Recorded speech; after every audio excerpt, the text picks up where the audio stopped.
आयत अजमत मुस्तफ़ा की है, नतीजा विलायत अली का है। बात अल्लाह अपने हबीब से कर रहा है। वैसे भी पूरा कुरान आशिक और माशूक की गुफ्तगू को कहते हैं।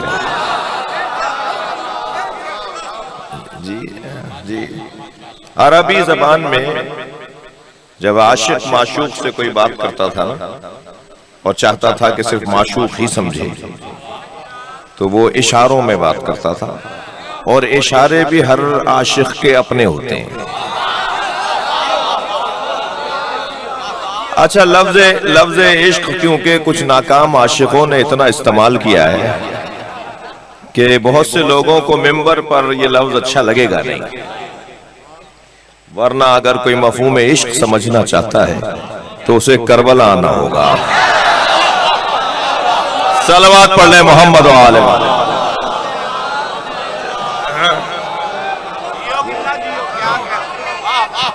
तवज्जो है।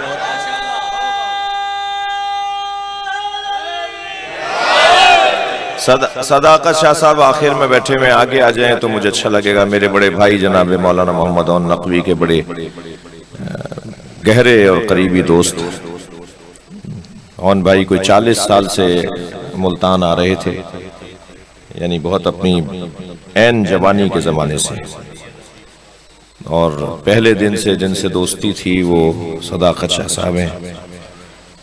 तो मुझे इनका कुछ एहतराम मेरे दिल में कुछ बढ़ गया है। अल्लाह आपके मरहूमीन की मग़फ़िरत फरमाए।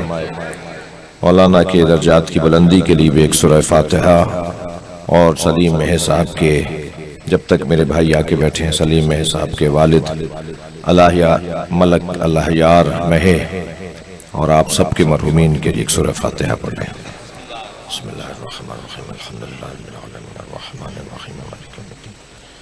इय्याका नअबुदु व इय्याका नस्तईन इहदिना सिरातल मुस्तक़ीम सिरातल लज़ीना अनअमता अलैहिम गैरिल मग़ज़ूबि अलैहिम वलद्दाल्लीन। सल्लल्लाहु अला मुहम्मद व आले मुहम्मद। दुआ की कबूलियत के लिए सलवात। इससे बेहतर सलवात पढ़ लें। जो आगे तशरीफ़ फरमा है, जो अक़ब में बैठे हैं, वो मिलकर सलवात हदिया करें। अल्लाहुम्मा आयत आशिक और माशूक की गुफ्तगू। मैं कह रहा था कि ये लफ्ज कुछ नाअहल आशिकों ने इतना इस्तेमाल किया कि ये लफ्ज ही बदनाम हो गया, वरना मफहूम इश्क तो हुसैन जानते हैं। और मैं नहीं कह रहा, ये अल्लामा इकबाल ने, जिन्होंने पाकिस्तान को सोचा था, वो हुसैन को सोचते हैं। और अपनी फिक्र में, अपने अफकार में अल्लामा इकबाल कहते हैं कि हदीस इश्क दो बाबस्त करबलाओ दमिश्क। इश्क की दो ही तो दास्तानें हैं, एक दास्तान को करबला कहते हैं, एक दास्तान को दमिश्क कहते हैं। यके हुसैन रकम कर दीगरे ज़ैनब। एक दास्तान इश्क को हुसैन ने लिखा है और एक दास्तान इश्क को ज़ैनब ने लिखा है।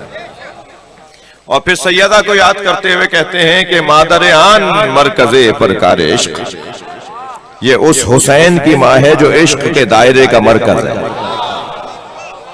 मादर आन कारवान सालार इश्क, ये उस हुसैन मौला की माँ है, जनाब ज़हरा को याद करते हुए, कि जो इश्क के कारवान का सालार है।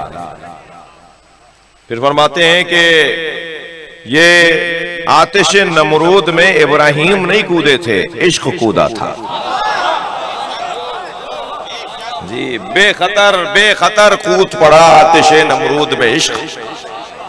अल्लामा इकबाल, ये उर्दू के शेर हैं उनके। बेखतर कूद पड़ा आतिश नमरूद में इश्क, अक्ल अभी महवे तमाशाए लबे बाम रही। अक्ल तो खड़ी देखती रह गई और इश्क कूद गया। खबरदार, अक्ल और इश्क का झगड़ा नहीं है। जब अक्ल अपने कमाल पर चली जाए तो उसके बाद के मरहले को इश्क कहा जाता है।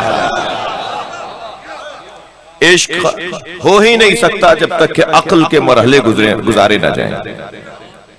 अक्ल के मराहिल को गुजारेंगे तब जाके इश्क की मंजिल आएगी। मेरे भाइयों, आपको मजलिस में मजा आता है या नहीं? लुत्फ आता है या नहीं? जायका आता है या नहीं? हमारे वजूद को सुकून मिलता है या नहीं? हमारी रूह की ग़िज़ा ये है या नहीं? जी, नमाजियों को नमाज में, आपको नमाज में मजा आता है या नहीं? जी, ये जो लुत्फ आता है हमें इबादतों में, इबादत अच्छा हुस्न ये है अहले बैत के तस्करे में कि हम तस्करा अली का करते हैं, हिसाब में अल्लाह की इबादत लिखी जाती है। ये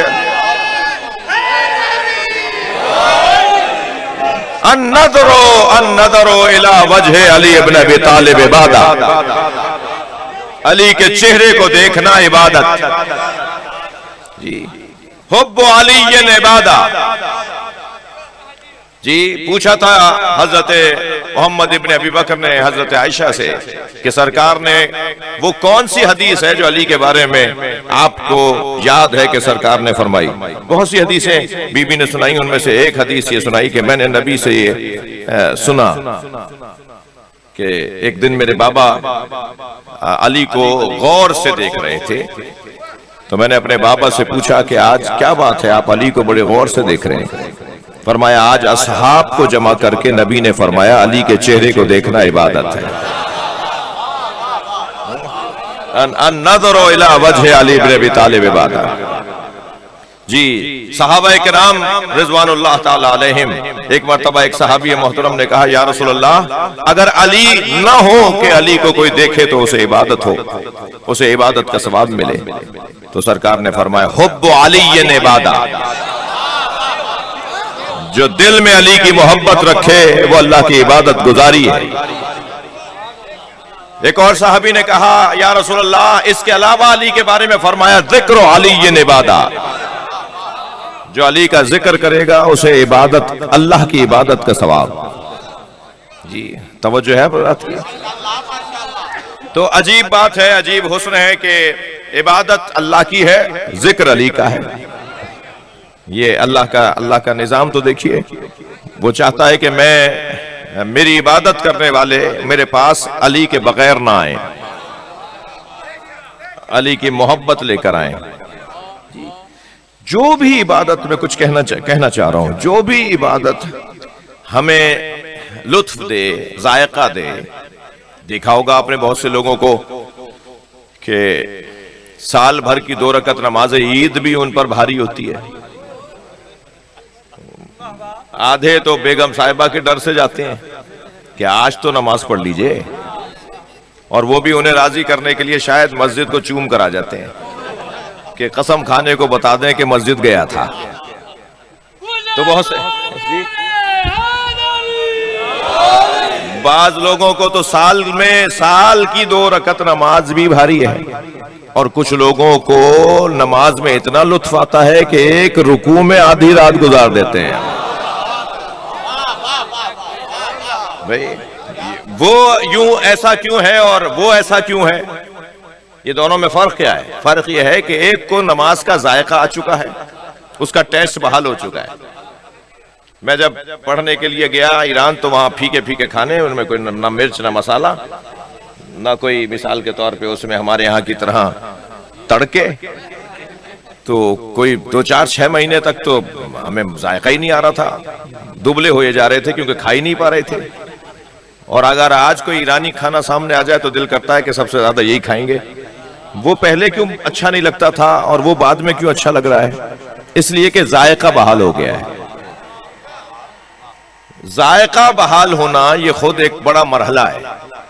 बहुत सारे लोगों को, तवज्जो चाहूंगा, बहुत सारे लोगों को ज़ियारत इमाम हुसैन में जायका आता है, तो जब देखो करबला नजर आते हैं। क्यों ये बार बार करबला जा रहा है? इसलिए कि इसे ज़ियारत इमाम हुसैन में जायका आ गया है। अल्लाह करे हमारी रूह के जायके बहाल हो जाए और वही चीजें हमें अच्छी लगने लगे जो हमारी रूह की ग़िज़ाएं हैं। ऐसा ही है। तो जायका जब तक इश्क नहीं होगा, जब तक प्यार नहीं होगा, उस वक्त तक जायका बहाल नहीं होगा। बात आगे बढ़े। देखिए, अल्लामा इकबाल ने 2 मिसरों में हमारी एक उलझन दूर की है। किसको मजलिस में, नमाज में, हज में, ज़ियारत में मजा जायका आता है और किसको नहीं आता। अल्लामा इकबाल ने फार्मूला दे दिया। फरमाते हैं, इश्क पर आमाल की बुनियाद रख। जी, जो अमल हमारा इश्क की बुनियाद पर होगा ना, उसके लिए उसका मंजर ही कुछ और है। अल्लामा इकबाल कहते हैं, इश्क पर, मुज़य्यन भाई, इश्क पर आमाल की बुनियाद रख, अक्ल को तनकीद से फुर्सत नहीं। सलवात पढ़ने जरा मोहम्मद व आले मोहम्मद। ये क्यों, वो क्यों, ऐसे क्यों, वैसे क्यों, ये सारे सवाल उठाती है तो अक्ल उठाती है। और इश्क तो कहता है कि मुझे जो नजर आ रहा है वो तुम्हें नजर ही नहीं आ रहा है। जरा मेरी आंखों से तो देखो। अगर कोई सुर्ख शीशों की ऐनक लगाकर शलजम को देखे तो वो भी चुकंदर नजर आता है। जरा इश्क की ऐनक तो लगाओ, तुम्हें आजादारी में मजा आएगा। जो लोग हम पर एतराज करते हैं कि ये क्यों करते हो और वो क्यों करते हो, वो अपनी जगह हक बजाने में, वो इसलिए ये एतराजात करते हैं कि वो अभी इस वादी से गुजरे नहीं है। मैं अज़ादार बच्चों से कहूंगा कि अपने साथ हर मजलिस में एक उस दोस्त को लाया करो जिसे अभी अज़ादारी का जायका नहीं आया है। जी, कुछ मुद्दत के बाद जब उसे जायका आना शुरू हो जाएगा, तो शायद आपसे ज्यादा आगे नजर आए। भाई, हम ही तो तुम्हें लाए थे, हम तो अभी पीछे रह गए, तुम तो बहुत आगे आ गए। तो जायका बहाल करना है। तो अल्लामा इकबाल ने फार्मूला दे दिया कि अगर जायका बहाल करना है तो इश्क करना होगा। और अल मोहब्बतो अल हुब्बो योमा व योसिम, हुब्बुश शै योमा व योसिम। किसी शय से मोहब्बत अंधा और बहरा कर देती है। किसी शय से मोहब्बत अंधा और बहरा कर देती है। यह है फार्मूला। किसी शय से मोहब्बत उसके बारे में अंधा और बहरा कर देती है। तुम किसी शय से मोहब्बत क्यों कर रहे हो जो अंधा और बहरा होना ऐब हो जाए? तुम अली से मोहब्बत करो। ये तुम अहले बैत से मोहब्बत करो, ताकि अहले बैत से मोहब्बत करना अगर अंधा और बहरा भी बनाए तो ये वो अंधा और बहरा है जिसे यहां बैठकर अर्श नजर आता है। ये वो हुब्बे अली का अंधा बहरा वो है जिसे बोलने से पहले ज़मीर की आवाज आ जाती है। सामने वाला बोलता नहीं है मगर पता होता है ऐसे कि क्या बोलने जा रहा है। ये वो अंधा और बहरा है। और इस वादी से जब गुजरेंगे तो फिर लुत्फ ही कुछ और है। इश्क जी, मेरा दिल कर रहा है थोड़ी देर मैं इस वादी में रहूं।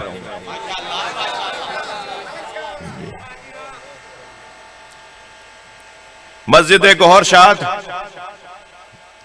मशहद मुकद्दस में इमाम रजा के हरम के साथ इसे जिसने बनवाया वो खानम गौहर शाद, तैमूर लंग की जोजा। अफगानिस्तान में काबुल में उसका मज़ार है जी, खानम गौहर शाद। उसके नाम पे ही ये मस्जिद गौहर शाद है। उसने ऐलान किया कि मैं मस्जिद बनाने जा रही हूं हरम इमाम रजा के साथ। मस्जिद में मजदूरी की नौकरी उसे मिलेगी जिसकी नमाज कज़ा ना हुई हो। बड़े मजदूर आए मगर रखा उन्हें गया जिनकी नमाजें कज़ा नहीं थी। मस्जिद बनने लगी और एक उस्ताद था, उनका कारीगर था, मिस्त्री था जो उन मजदूरों से काम लेता था। रोजाना खानम को रिपोर्ट सुनाता था कि आज कितनी मस्जिद बन गई, कितना काम हो गया। खानम एक दिन उनसे सुन रही थी कि अचानक खानम की नकाब खुल गई और उन्होंने एक लम्हे देख लिया और वो फरेफ्ता हो गए और कल से काम पर नहीं आए। खानम गौहरशाद ने पूछा कि आखिर काम क्यों नहीं आगे बढ़ रहा? कहा जी वो जो मिस्त्री हैं, वो जो उस्ताद हैं, वो जो ठेकेदार हैं, जो भी आप नाम दें, वो तो कह रहे हैं जी मुझे तो इनसे शादी करनी है।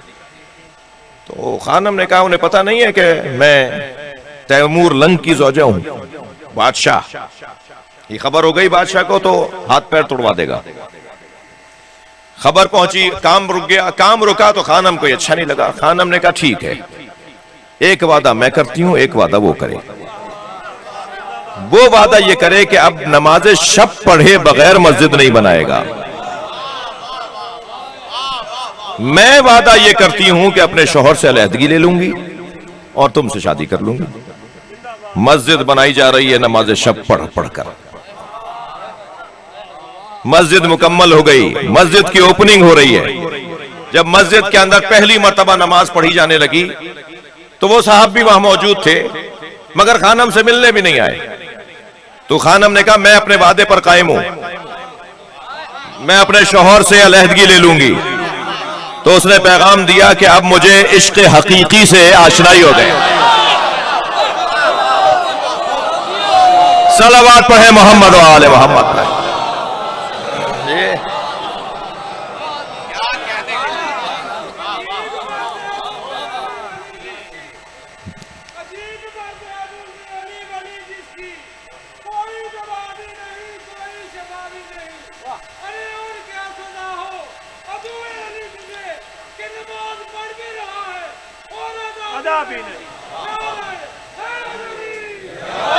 तवज्जो है बात की भाई, तवज्जो चाहूंगा, एक जुमला कहने जा रहा हूं। जब तक जुलेखा को हजरत यूसुफ से इश्क मजाजी था, यूसुफ आगे आगे जाते थे, जुलेखा पीछे पीछे। और जब जुलेखा को हजरत यूसुफ से इश्क हकीकी हुआ तो जुलेखा आगे होती थी और यूसुफ पीछे होते थे। हाथ पैर कांप रहे हैं, चेहरे का रंग बदल गया है, मांगने वालियों की तरह मजमे में खड़ी हजरत यूसुफ का इंतजार कर रही है। कपड़े फट चुके हैं, कोई टुकड़ा रोटी डाल जाए तो जुलेखा खा लेती है। वो जो शहजादी थी, वो जो मिस्र की मलका थी, उसका हाल ऐसा हो गया। मजमे में खड़ी है, हजरत यूसुफ की सवारी गुजर रही है कि आवाज लगाई। आवाज जब हजरत यूसुफ के कान में गई तो आवाज वो थी जो किसी घर वाले की ही हो सकती है जी, पुरानी आवाज जी, जानी पहचानी आवाज। तो अपनी बग्गी रुकवा दी और उस मजमे की तरफ देखने लगे तो गिरते पड़ते एक औरत आगे बढ़ी और करीब आके कहने लगी यूसुफ मुझे पहचानो। तवज्जो। तो हजरत यूसुफ ने फरमाया कि बताओ कि हो कौन? कहा मैं किसी के इश्क में गुम हूं। दो जुमले ही बोले थे कि हजरत यूसुफ को लहजा याद आ गया। तो बेसाख्ता फरमाया या जुलेखा मां का नाम इनके होना, तुझे इस हालत में किसने पहुंचा दिया? ताज्जुब से कहने लगे ए जुलेखा तुझे इस हालत में किसने पहुंचा दिया? तो बेसाख्ता बोली हुस्नो वजह का या यूसुफ, तुम्हारे चेहरे के हुस्न ने मेरा यह हाल कर दिया। तो जब उसने कहा ना कि तुम्हारे चेहरे के हुस्न ने मेरा यह हाल कर दिया, तो हजरत यूसुफ ने फरमाया कैफा लो रायते नबीयन काना फी आखिर ज़मान, क्या हाल होगा तुम्हारा अगर आखिरी जमाने में आने वाले नबी को देख लो। कैफा लो रायते नबीयन काना फी आखिर ज़मान युकालो लहू मोहम्मद, जिसे मोहम्मद कह के पुकारा जाएगा। जैसे हजरत यूसुफ यहां पहुंचे इसके हाथ पैर कांपने लगे। फरमाया काना अहसनो मिन्नी वजहन, मैं जिस नबी का नाम ले रहा हूं मोहम्मद, वो मुझसे ज्यादा हसीन है। जुलेखा की आवाज आई सदकता या यूसुफ, तुम सच कह रहे हो। हजरत यूसुफ को ताज्जुब हुआ कैफा अलिमते अन्नी सदकतो, हजरत यूसुफ के जुमले। अच्छा आपको सुन के खुशी होगी, ये सारी रिवायत जो मैं आपको सुना रहा हूं ना कि यूसुफ अलैहिस्सलाम और जुलेखा में मुकालमा हो रहा है और नबी के फजाइल हजरत यूसुफ पढ़ रहे हैं और जुलेखा नबी के फजाइल का इकरार कर रही है। ये सारी रिवायत इमाम जाफर सादिक ने ऐसे बयान की है, ये सारी रिवायत इमाम सादिक ने ऐसे बयान की है जैसे मौके पे हाजिर थे। ये घराना मामूली घराना नहीं है। ये जब बोलते हैं तो ऐसे बोलते हैं कि जैसे इनके सामने सारा वाकया गुजरा है। मेरे सुन्नी भाई तशरीफ फरमा है। एक दिन इमाम आजम अबू हनीफा के एक शागिर्द उनकी खिदमत में आया और कहने लगा कि मैं आपकी नसीहत पर जाफर सादिक के दर्स में भी जाता हूं। आपने मुझे नसीहत की थी कि जाफर सादिक के दर्स में भी जाया करो। मैं उनके दर्स में जाता हूं। आप तो जब नबी का फरमान सुनाते हैं तो फरमाते हैं अन फुलानिन अन फुलानिन अन फुलानिन, फला ने कहा कि मैंने फला से सुना और उसने उनसे सुना और उन्होंने फला से सुना और उन्होंने फला से सुना और उन्होंने रसूलुल्लाह से सुना। तो आप तो हदीस का सिलसिला बताते हैं, कहते हैं कि ये नबी ने फला से कहा, फला ने फला से सुना, लेकिन जब जाफर सादिक बोलते हैं तो कहते हैं काला रसूलुल्लाह। रसूलुल्लाह ने ये कहा। भाई वो तो रसूलुल्लाह के जमाने के नहीं है। वो हजरत इमाम आजम का शागिर्द उनसे सवाल कर रहा है कि आप भी रसूलुल्लाह के जमाने के नहीं हैं। आप तो सिलसिला बताकर कहते हैं कि फलान से फला ने सुना, फला से रसूलुल्लाह ने फला को कहा, मगर वो तो डायरेक्ट कहते हैं कि रसूलुल्लाह ने कहा। तो इमाम आजम अबू हनीफा ने उन्हें गौर से देखते हुए फरमाया, खबरदार आइंदा ऐसा न सोचना, जिनके बारे में तुम कह रहे हो वो तो कहते हैं ना कि खाला रसूलुल्लाह, रसूलुल्लाह ने ऐसे कहा, मगर वो शख्सियत ऐसी है कि उसे हक है कि वो कह दे कि अल्लाह ने ऐसे कहा। सलवात पढ़े मोहम्मद व आले मोहम्मद, सलवात पढ़े मोहम्मद व आले मोहम्मद।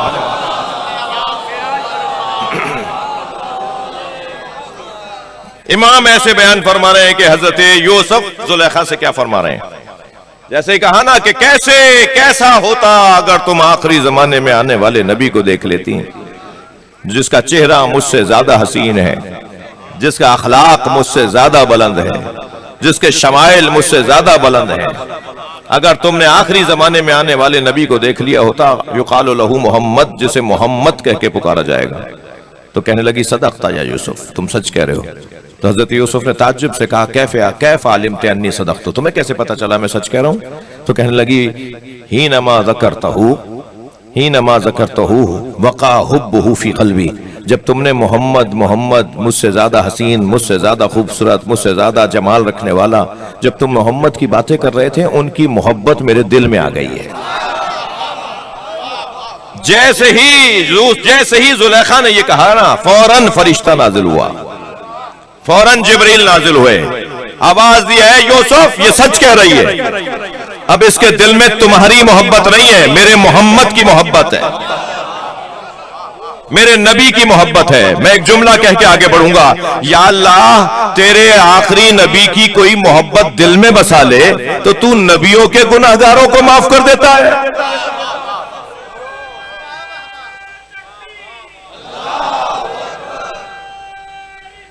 माशाअल्लाह।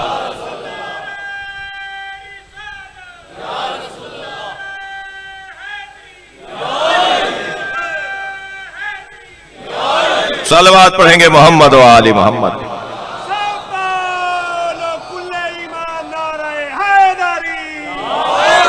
तवज्जो कर रहे हैं आप। गुफ्तगू यहां पहुंची कि इश्क मजाजी और इश्क हकीकी, इश्क मजाजी और इश्क हकीकी। इश्क मजाजी तो है ही नहीं, लोगों ने नाम दे दिया है।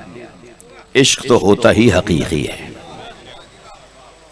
वो इश्क ही का क्या जो माशूक को पा लेने पे खत्म हो जाए। इश्क तो वो है जो माशूक के पा लेने पे शुरू हो जी।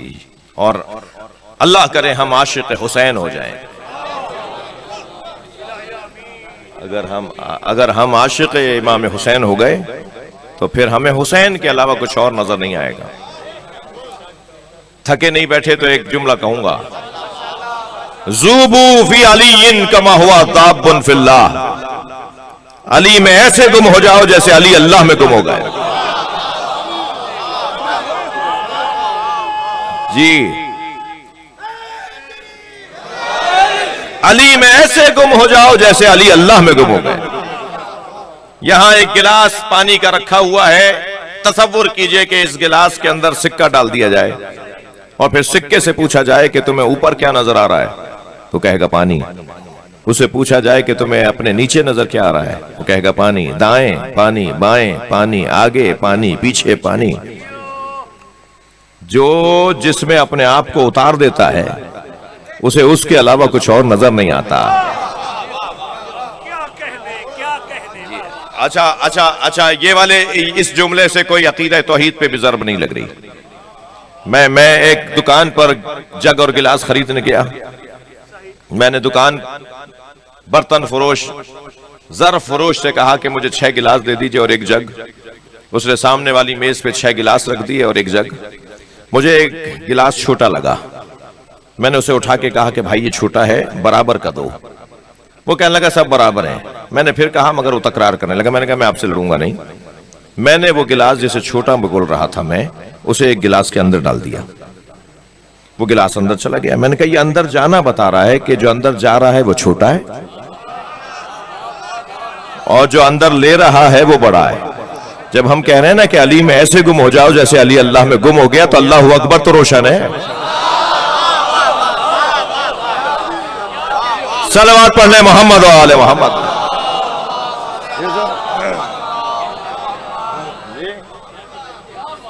जब हम मौलाए कायनात में अपने आप को गुम कर देंगे, जब अली का आशिक खुद को अली में गुम कर देगा, तो अली के अलावा कोई नजर ही नहीं आएगा।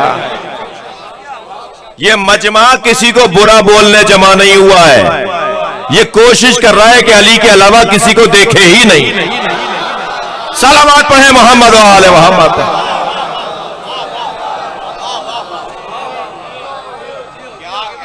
तवज्जो है।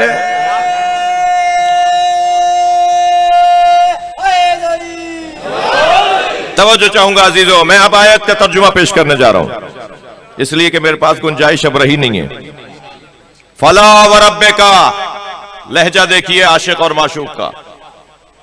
फला व रब्बे का ला युमिनूना हत्ता युहक्किमूका फीमा शजरा बैनहुम। बस तुम्हारे रब की कसम। कौन कह रहा है? खुद रब कह रहा है, नबी से कह रहा है, और लहजा यह है कि तुम्हारे रब की कसम। वो कौन है रब जिसकी कसम कोई खा रहा है? वो खुद ही रब है जो रब की कसम खा रहा है। भाई हमारा भी तो रब है अल्लाह जी। इस जमीन और उस आसमान का भी तो अल्लाह ही रब है। तवज्जो है। अल्लाह इन पौधों का भी तो रब है। मगर ये कोई काबिल गौर बात कुछ कहने जा रहा हूं। अल्लाह की अजमत में, अल्लाह की अजमत का यह बयान नहीं है कि अल्लाह कहे कि मैं पौधों का रब हूं, मैं इंसानों का रब हूं। अल्लाह की अजमत में अजमत का बयान तब होगा जब कहे कि मैं मोहम्मद का रब हूं, मैं अली का रब हूं, मैं फातिमा का रब हूं। वो अल्लाह जो हमें मुतकब्बिर नहीं देखना चाहता, वो खुद मुतकब्बिर है। वो खुद मुतकब्बिर क्यों है जब हमें पसंद नहीं करता कि हम मुतकब्बिर हों? इसलिए कि हमें हक ही नहीं है कि हम तकब्बुर करें। अल्लाह का हक है कि जैसे मोहम्मद और अली सजदा करे, वो तकब्बुर करे कि मैं वो अल्लाह हूं जैसे अली सजदा करता है।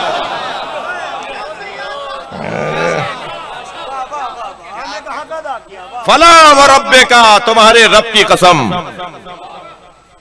ला युमिनूना हत्ता युहक्किमूका फीमा शजरा बैनहुम। वो मोमिन ही नहीं हो सकता जो आपको अपने इख्तिलाफात में हकम न माने। वो मोमिन ही नहीं हो सकता जो आपको अपने इख्तिलाफात में फीमा शजरा बैनहुम, जो तुम्हारे दरमियान इख्तिलाफात होते हैं, इन इख्तिलाफात में वो मोमिन ही नहीं है जो आपस के इख्तिलाफात में ए मेरे नबी तुम्हें हकम न माने।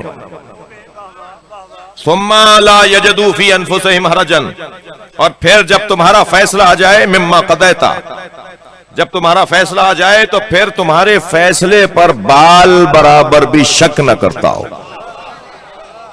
आंखें बंद करके मान ले, फौरन तस्लीम हो जाए कि मुस्तफा का फैसला है, बस इस पे सवाल ही नहीं होगा कि यह फैसला क्यों हुआ है। सुम्मा ला यजिदू फी अनफुसिहिम हरजन मिम्मा क़दैता व युसल्लिमू तस्लीमा, और ऐसे तस्लीम हो जाए तुम्हारे आगे जैसे तस्लीम होने का हक है। तवज्जो है, तुम्हारे फैसले पर ऐसे तस्लीम हो जाए जैसे तस्लीम होने का हक है, और अपने इख्तलाफात में तुम्हें जो हकम ना माने वो मोमिन नहीं है। जरा उम्मत से पूछ लेते हैं कि इख्तलाफी मौजू कौन सा है। मेरे अकीदे के मुताबिक तो विलायत अली इख्तलाफी नहीं है, मगर कुछ लोग कहते हैं कि पहला नहीं चौथा, कुछ कहते हैं चौथा नहीं पहला, तो इख्तलाफी तो है। कुरान ये कह रहा है कि अगर ये आपस के इख्तलाफ में तुम्हें अपना हकम ना माने तो ये मोमिन ही नहीं है। तो सारा आलम इस्लाम जो इस मौजू पर इख्तलाफ कर रहा है वो चल क्यों नहीं चाहता नबी की खिदमत में? वो जाके सरकार से क्यों नहीं पूछ लेता कि आपका फैसला क्या है? और जब सरकार की खिदमत में जाएंगे तो सरकार ने तो सबसे पहला फैसला यह किया है जो मेरा साथ देगा वही मेरा खलीफा है।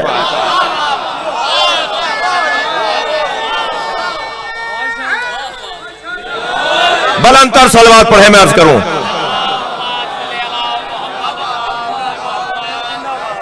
तसल्ली दीजिए, थक तो नहीं रहे। सरकार की खिदमत में चले जाते हैं, या रसूल अल्लाह आप फैसला कीजिए, आप फैसला कीजिए, इस मसले को हल बताइए। अब मेरे मौला नबी फैसला कर रहे हैं, सुना दूं नबी के फैसले? थोड़ा गर्दन हिलाइए, नबी का फैसला सुनाऊं। सरकार फैसला कर रहे हैं, फरमाते फज़्लो अलीयन अला हाज़िहिल उम्मा, अली की अजमत और फजीलत इस पूरी उम्मत पर, फज़्लो अलीयन अला हाज़िहिल उम्मा का फज़्ले शहर रमज़ान अला साइर शुहूर, अली की फजीलत इस उम्मत पर ऐसी है जैसे सारे महीनों पर माह रमजान की फजीलत। फज़्लो अलीयन अला हाज़िहिल उम्मा का, अब हदीस आगे बढ़ रही है, फज़्लो अलीयन अला हाज़िहिल उम्मा का फज़्ले लैलतुल क़द्र अला साइरिल लयाली, अली की फजीलत इस उम्मत पर ऐसी है जैसे शबे कद्र को सारी रातों पर। हदीस मुकम्मल नहीं हुई। फज़्लो अलीयन अला हाज़िहिल उम्मा का फज़्लिल जुमा अला साइरिल अय्याम, अली की फजीलत इस उम्मत पर ऐसी है जैसे रोजे जुमा को सारे दिनों पर फजीलत। अली मौला के बारे में तो नबी ने फैसला फरमा दिया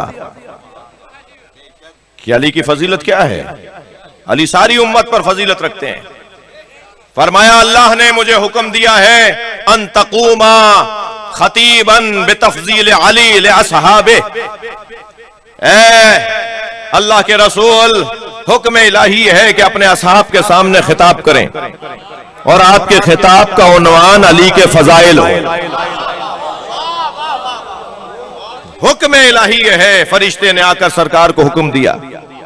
हुक्म इलाही यह है कि आप अपने असहाब के सामने खिताब करें और खिताब का मौजू तफजील अली हो। तफजील अली, अली की फजीलत, अली की अजमत। 70 मुश्किल तरीन सवालात जोड़कर लाए। छठे सवाल पर भूल गए कि छठा कौन सा था। मौला ने फरमाया मैं बताऊं कि छठा सवाल क्या था, 7वां क्या था, 8वां क्या था। तवज्जो तवज्जो, जब मेरे मौला ने सवालात भी बताए और जवाबात भी बताए तो वहां तशरीफ फरमा हजरत अबू बकर की फौरन आवाज आई, लम तलिद निसा मिसला अली इब्न अबी तालिब, दुनिया में कोई औरत नहीं है जिसने अली जैसा बच्चा जना हो। सलावत पढ़े मोहम्मद व आले मोहम्मद पर।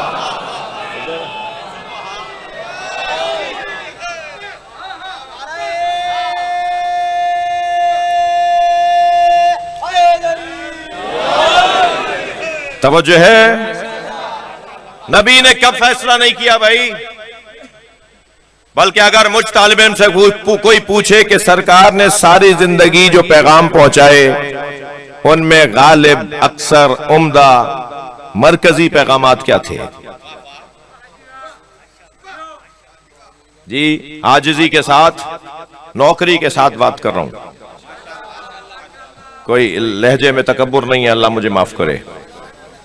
मुझ तालिब इल्म से अगर कोई कहे कि नबी की 63 बरस की जिंदगी में बताइए नबी ने क्या पहुंचाया, और कोई कहे जी एक जुमले में बताइए, तो मैं एक जुमला क्या बोलूंगा जी। हिंदुस्तान में यौम हुसैन हो रहा था, उन्वान यौम हुसैन का यह था कि करबला ना होती तो क्या होता। नक्कन साहब सबसे आखिरी खतीब थे, मजलिस सेमिनार का वक्त खत्म हो गया, 2 मिनट मिले उन्हें बोलने के लिए, फिर अजान होनी थी। तो नक्कन साहब माइक पर आए और उन्हें बिस्मिल्लाह पढ़ के कहा कि मुझे 2 मिनट से ज्यादा नहीं चाहिए, मैं 2 मिनट में ही बता देता हूं कि करबला ना होती तो क्या होता। और उन्होंने बिस्मिल्लाह पढ़ के कहा कि अगर करबला ना होती तो जुमे की नमाज बुध को होती।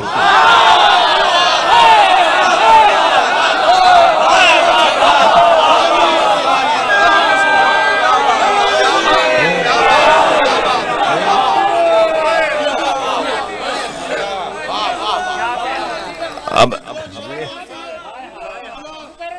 शब्बीर का मस्कन फिक्र की इंतहा कर दी, बड़ा कुरान नेज़े पर जिक्र की इंतहा कर दी, सबर का नाम है रोशन, सबर की इंतहा कर दी, रखा जो सर को सजदे में शुक्र की इंतहा कर दी।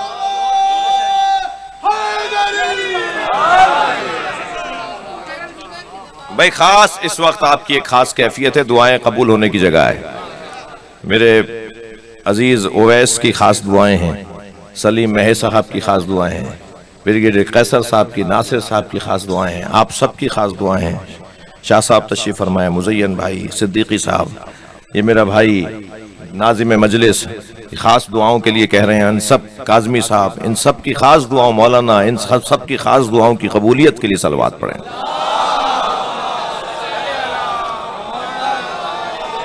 और जो मजलिस में सुन्नी भाई आए बैठे हैं उनकी दुआओं की कबूलियत के लिए अलहदा से बुलंदतर सलवात पढ़ें।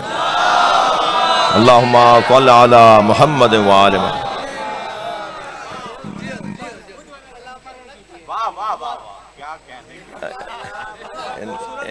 इन बच्चों की ख्वाहिश हो रही है कि वो जुमला दोबारा बोलो जी। करबला ना होती तो क्या होता। नक्कन साहब फरमाते हैं करबला ना होती तो जुमे की नमाज बुध को होती।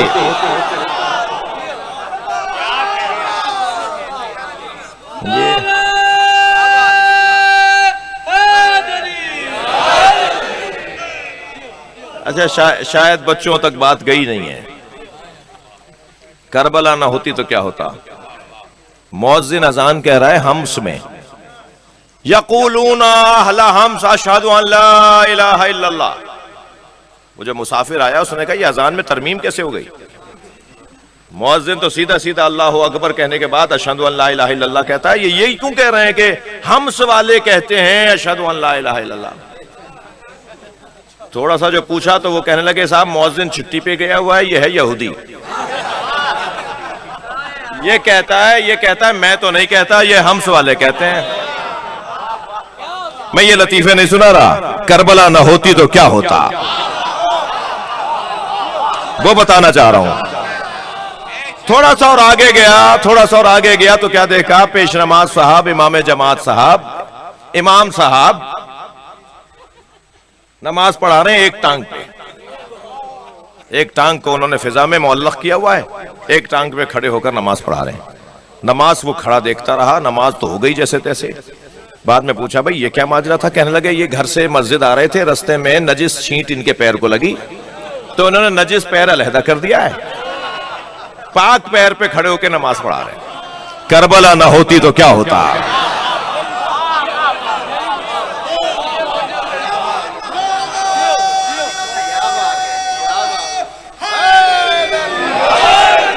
और आगे बढ़े तो क्या देखा, एक शख्स को बांध कर लिटाया हुआ है और पेश नमाज साहब नमाज जनाजा पढ़ा रहे हैं। और पीछे 40 आदमी तकबीरें पढ़ रहे हैं, और वो पुकार पुकार के कह रहा है मैं जिंदा हूं। तो जब नमाज मुकम्मल हो गई तो इन्होंने पूछा, हुजूर ये तो जिंदा है। कहने लगे मैं एक की बात मानूं या 40 की? करबला ना होती तो क्या होता। सलवात पढ़े मोहम्मद व आले मोहम्मद पर।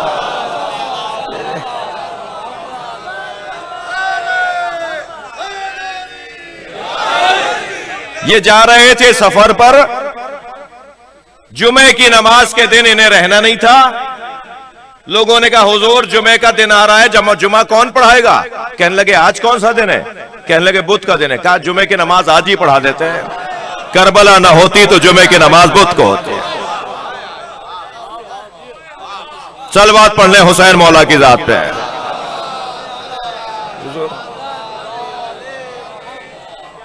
तवज्जो है। अब अगर मुझ तालिब इल्म से कोई ये पूछे, तवज्जो है, अगर कोई मुझ तालिब इल्म से ये पूछे कि 63 बरस की नबवी जिंदगी में सरकार ने क्या पैगाम पहुंचाया, एक जुमले में बताइए, तो मैं हकीर फकीर आजिज नातवान तालिब इल्म ये कहूंगा कि सरकार ने सारी जिंदगी या अल्लाह समझाया या अली समझाया।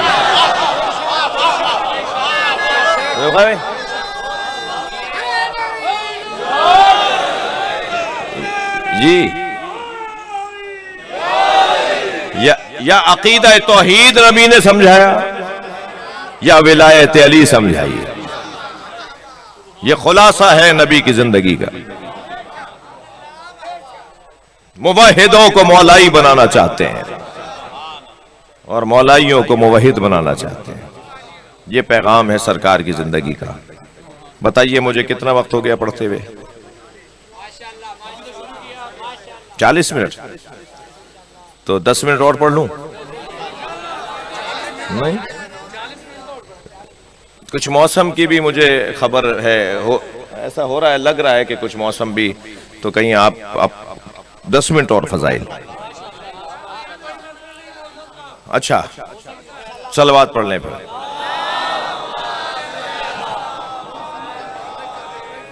सुभान अल्लाह, सुभान अल्लाह, माशाअल्लाह। और किस चीज से घबराते हैं? बुलाया सरकार इमाम हसन को एक जगह पर, सरकार मौला इमाम हसन को एक जगह बुलाया गया। इमाम ने, मेरे मौला ने मसलहत उम्मत की खातिर वहां जाना कबूल फरमाया। तो वो जो है, मेरे मौला ने वहां जाना कबूल फरमाया। वहां चराग महफिल हजरत के सामने आया कि कुछ कहना चाहते हैं, तो इमाम हसन ने खुतबा इरशाद फरमाया। तवज्जो है, खुतबा इरशाद फरमाया। पहले अपने फजाइल पढ़े, पहले अपने मनाकिब पढ़े, और जब फजाइल पढ़ते पढ़ते हजरत ने एक लम्हे के लिए तवक्कुफ फरमाया, तो हाकिम ने आवाज देकर कहा कुछ और भी कहना है? अच्छा, अभी तो गुफ्तगू जारी थी, ये पूछने की बात ही नहीं थी। कहने लगे कि कुछ और भी कहना है? तो हजरत ने फरमाया कि अभी तो मैंने कुछ कहा नहीं है। अगर मैं फजाइल अहले बैत को साल हाय साल पढ़ता रहूं तो जिंदगियां खत्म हो जाएंगी, अहले बैत के फजाइल खत्म नहीं होंगे। ये कहकर मेरे मौला को जलाल आया। अली का बेटा जलाल में फरमाया, लो शे तो लजाल तो इराका शामा व शामा इराका व रजुला इमरा व इमरा रजुला। मैं चाहूं तो इराक को शाम बना दूं, शाम को इराक बना दूं। मैं चाहूं तो मर्द को औरत बना दूं, औरत को मर्द बना दूं। मेरे मौला जलाल की कैफियत में मैं चाहूं तो जुग्राफिया बदल दूं, मैं चाहूं तो मशरिक और मगरिब की सिमतें बदल दूं। ये कोई गिलास है कि जो, यानी हम गिलास को रुख बदल दें? इस कायनात के ऊपर तसर्रुफ हसन मौला ऐसे कर सकते हैं जैसे आपने कोई बर्तन बदल दिया हो, जैसे आपने कोई गिलास का रुख बदल दिया हो। इमाम फरमा रहे हैं मैं जमीन को ऐसे बदल दूं, मैं चाहूं तो ऐसा कर दूं। तो एक शख्स खड़ा हो गया, कहने लगा फमो का सगीर व कलामों का कबीर। बात बहुत बड़ी है, आपका दहन इतना बड़ा नहीं है। उसने तो इससे ज्यादा बदतमीजी की थी, मैं सिर्फ इशारतन आपको कह रहा हूं। जैसे ही उसने ये कहा ना, तो इमाम ने फन्नज़रा इलैहि शज़रा,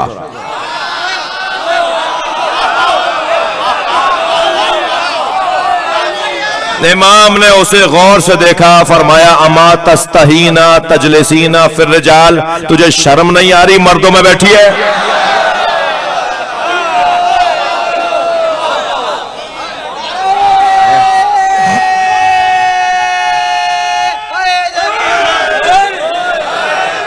एक मर्तबा हैत बदलना शुरू हो गई, हैत बदलना शुरू हो गई। वो मर्द औरत उठ के जाने लगा। भाई कुछ आप भी तो बोलेंगे ना जी। उठ के जाने लगी, तो जैसे ही जाने लगी ना तो इमाम ने आवाज दिया, इमाम ने आवाज देकर कहा कि तेरी ज़ौजा अब तेरा शौहर हो गई है। मैं मौला की खिदमत में कहूंगा, मौला बदतमीज तो ये था, सजा उसे क्यों मिली? भाई बेअदब तो ये था ना कि जिसकी आपने जिन्स बदल दी। इसकी बीवी का क्या कसूर था? आपने उसे मर्द बना दिया। तो जवाब दे दूं, ज़ियारत वारिसा का जवाब है, जो किसी के जुर्म में खामोश रहे वो जुर्म करने वाले की तरह होता है। जिन औरतों के शौहर बेअदब हैं, सिर्फ शौहरों को सजाएं नहीं मिलेंगी। भाई मजलिस खवातीन भी सुन रही हैं, ये चाहें तो अपनी ख्वाहिश पर सब काम, सारे काम पूरे करवा लेती हैं जी। फ्रिज चाहिए तो यही चाहिए, मनवा लेंगी। गाड़ी चाहिए तो यही चाहिए, मनवा लेंगी। जब ये अपनी मादी चीजें मनवाने में कामयाब हो जाती हैं तो ये भी तो मनवाएं कि हमें हज पे जाना है, हमें ज़ियारतों पे जाना है, हमें नेकियों के काम कर रहे हैं, हमारे इलाके के मदरसे की छत टपक रही है, हमें पैसा देना है, हमें इमाम बारगाह की तामीर, मस्जिद की तामीर में हिस्सा डालना है। ये भी तो अपने शौहरों से करवा सकती हैं।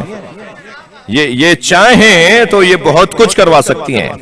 खवातीन को कम मत समझिएगा जी जी जी।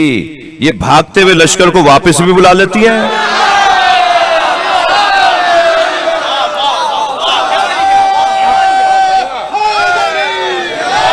बुलंदतर सलवात मोहम्मद व आले मोहम्मद।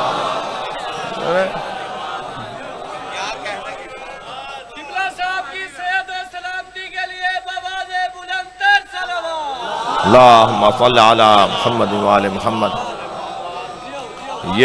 ये चाहें तो मर्दों को मर्द भी बना सकती हैं। बड़े बड़े बड़े बड़े बुज़दिल शुजा बने हैं औरतों की वजह से। औरतें ताना देंगी, औरतों के ताने की वजह से मैदान में आए हैं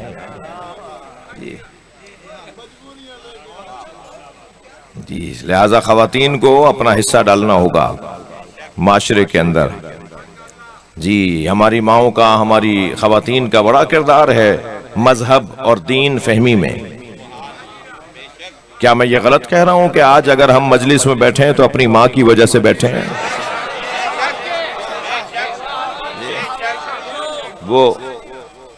वो हमें मजलिस में बचपन से लेके जाती हैं। बल्कि ये मेरा जुमला तकरारी है, आपने कहीं क्लिप देख लिया हो तो तकरार माफ कीजिएगा। हम पैदा होने से पहले के हुसैनी हैं। मां के शिकम में बच्चा बोलता नहीं है, सूंघता नहीं है, देखता नहीं है, लम्स नहीं करता, सिर्फ सुनता है। कोई सलाहियत मां के शिकम में इजाद नहीं होती, इजाद होती है तो वो समाअत। बच्चा मां के शिकम में सुनता है। मैं आजादारी के दुश्मनों को एक जुमला कह दूं, तुम हमसे आजादारी छीन नहीं सकते, हम पैदा होने से पहले के हुसैनी हैं। हाँ, हम अभी दुनिया में नहीं आए थे कि हुसैन मौला के नाम से आशना थे। ये हमारे ऊपर हमारी माओं का असर है। और अल्लाह करे सबको ज़ौजाएं भी ऐसी मिलें जो नेक हों, परहेजगार हों, दीनदार हों, आज़ादार हों, इबादत गुजार हों, इंसान हों, इंसान बनाएं, मदद करें इंसान बनने में। ये चाहें तो बड़ा किरदार अदा कर सकती हैं। अपने शौहरों को गीबतों से बचा सकती हैं, अपने शौहरों को झूठ की बीमारी से बचा सकती हैं, अपने शौहरों को नमाज गुजार बना सकती हैं, अपने शौहरों को आज़ादार बना सकती हैं। कोई बात नहीं, अगर उम्र 40 साल की हो गई है तो कोई बात नहीं, आज तक कुरान नहीं पढ़ा था तो अब पढ़ो।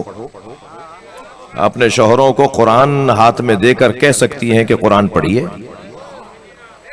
आप देखिएगा रंग कैसा होता चला जाएगा घर का। जिन घरों में खवातीन दीनदार होती हैं ना, उन घरों का दीन सालिम होता है। और मैं आपसे गुजारिश करूंगा, खवातीन के हाथ दीन का जज्बा ज्यादा है, ये हमसे ज्यादा इबादत गुजार होती हैं, हमसे ज्यादा आज़ादार होती हैं। हम तो 2 मजलिस से करके थक जाते हैं, या 8वीं मजलिस के बाद भी घर आकर ये तबर्रुक रख के कहती हैं कि एक और मजलिस सुनने जा रही हूं। जी, ये मर्दों से ज्यादा आज़ादार होती हैं। खवातीन में दीन का जज्बा मर्दों से ज्यादा है। एक जुमला हदिया कर रहा हूं, अपनी खवातीन को दीनदार बनाइए, सालिम दीन उन्हें समझाइए, वरना ये दीन का जज्बा ज्यादा रखने की वजह से अपने हाथ का दीन भी बना लेती हैं।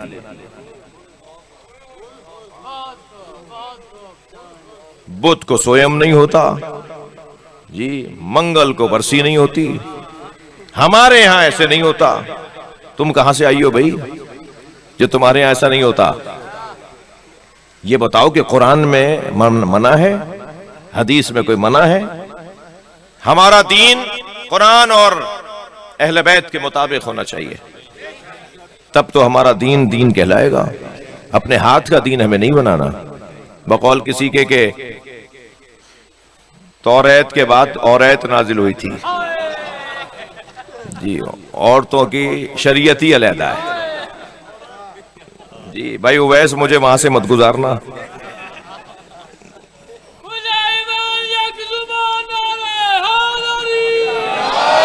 लेकिन नहीं ये मैं पैगाम दे रहा हूं कि अपने बच्चों को दीनदार बनाएं।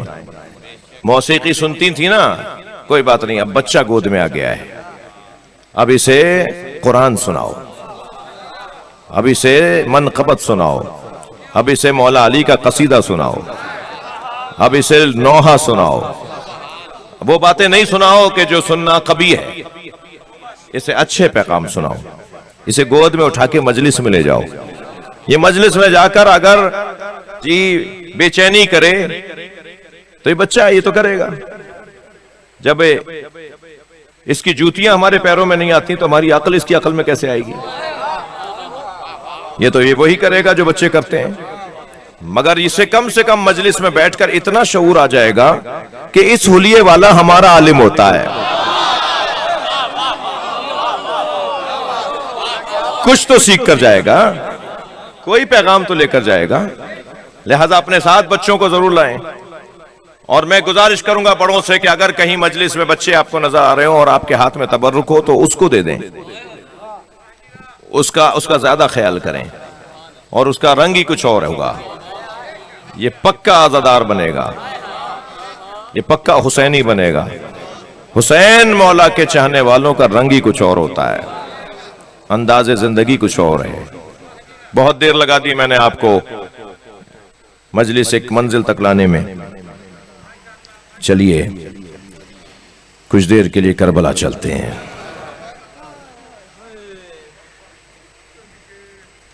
करबला में शब आशूर खैमों से तिलावत की आवाज आ रही है। किसी खैमे से कुरान की तिलावत की आवाज है तो किसी खैमे से तस्बीह इलाही की आवाज है। हुसैन मौला अपनी इबादत में मसरूफ हैं। एक लम्हे के लिए इमाम ने तवक्कुफ किया है कि अक़ब में खड़ी फिज़्ज़ा की आवाज आई। मौला ज़ैनब बेहोश हो गई हैं। क्या प्यार है हुसैन और ज़ैनब का, इन बहन भाइयों में क्या ताल्लुक है। मौला फौरन उठे और खैमे में पहुंचे जहां जनाब ज़ैनब गशी के आलम में। इमाम हुसैन ने पेशानी पे हाथ रखा, सूरह शिफा पढ़ी। जनाब ज़ैनब ने आंखें खोल दी। फरमाया, बहन ये क्या हाल है? का भाई इतना बताओ कि कल क्या होने वाला है? मुसलसल कल मरने की तैयारी है भाई, कल क्या होने वाला है? क्या बहन आओ। अपने साथ जनाब ज़ैनब को पुश्त खैमा पर सहरा में ले गए। दूर सहरा में खड़े होकर इशारा किया, वो जगह देख रही हो, वहां मेरा अली अकबर एड़ियां रगड़ेगा। अजरुकुम अल्लाह, अजरुकुम अल्लाह। ज़ैनब वो जगह देख रही हो, वहां मेरा कासिम घोड़े से गिरेगा। फिर एक दफा इशारा करके कहा, ज़ैनब वो जगह देखो, वहां मेरे अली अकबर के सीने पे बर्छी लगेगी। और फिर एक मर्तबा है कि एक शहीद का जिक्र करते हुए फरमाया, आओ जरा कुछ और आगे आओ। जमीन जरा नशेब में जाने लगी, नशेबी जमीन होने लगी। बहन को लेकर नशेब में आ गए, बैठ गए हुसैन। बैठ के फरमाया, ये मेरी मक्तल है, यहां मैं घोड़े से गिराया जाऊंगा और यहां मेरा सर मेरे तन से अलहदा किया जाएगा। और जैसे जैसे बीबी ज़ैनब को बता रहे थे ना कि अली अकबर कहां गिरेंगे, कासिम कहां पामाल होंगे, बीबी की आंखों में आंसू थे। जब सारे मक्तल दिखा दिए तो फरमाया, ज़ैनब ये वक्त गुजर जाएगा, दूर दूर से लोग मेरी कब्र की ज़ियारत को आएंगे। ज़ैनब कयामत तक मेरी कब्र लोगों को हिदायत देगी। बहन इस वक्त को गुजार दो। नाना ने बताया था कि हुसैन तुम्हारे साथ क्या होगा। ज़ैनब मेरे नाना ने बताया था कि तुम्हारे साथ क्या होगा। रोने वालों, 3 साल की उम्र थी जनाब ज़ैनब की। रोजाना नबी नमाज फजर के बाद दरे ज़हरा पे सलाम करते थे। अब की दफा जो सलाम किया तो दरवाजा खुला और सामने ज़ैनब नजर आई। जितना प्यार नबी को हुसैन से है, इतना ही ज़ैनब से भी है। आगे बढ़कर पेशानी का बोसा दिया। ज़ैनब तुम दरवाजे पर क्यों आई हो? क्या नाना रात को ख्वाब देखा है?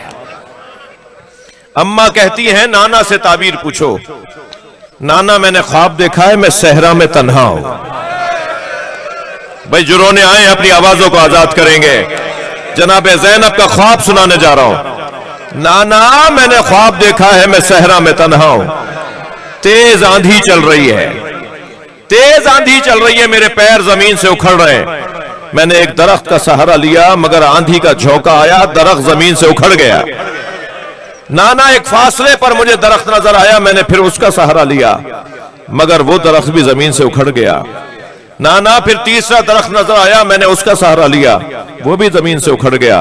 अब दूर दूर तक दरख्त नहीं था, तेज आंधी चल रही थी। ज़ैनब की आंखों से आंसू बहना शुरू हुए कि नाना ख्वाब यहां मुकम्मल हो गया होता तो जहमत ना देती। ख्वाब मुकम्मल नहीं हुआ, ख्वाब आगे बढ़ता है। दूर दूर तक कोई सहारा नहीं था, तेज आंधी चल रही थी, आंधी का झोंका आया, मेरे सर से चादर उतर गया। नबी की आंखों में आंसू। मौला नबी ने ज़ैनब को अपने सीने से लगाया। ज़ैनब तुम्हारे 3 सहारे हैं, तुम्हारा बाबा अली तुम्हारा सहारा, तुम्हारा भाई हुसैन तुम्हारा सहारा, तुम्हारा भाई हसन तुम्हारा सहारा। एक बयाबान होगा जिसे कर्ब बला कहते हैं, जहां तुम्हारे सर से चादर उतरेगी। रोने वालों में एक सवाल कर रहा हूं, ज़ैनब के जब अली अकबर जवान हुआ तो सोचती थी जिसके अली अकबर जैसा भतीजा हो। ज़ैनब के जब अब्बास जैसा भाई नजर आया तो सोचती थी जिसका अब्बास जैसा भाई हो उसके सर से चादर कौन उतारेगा।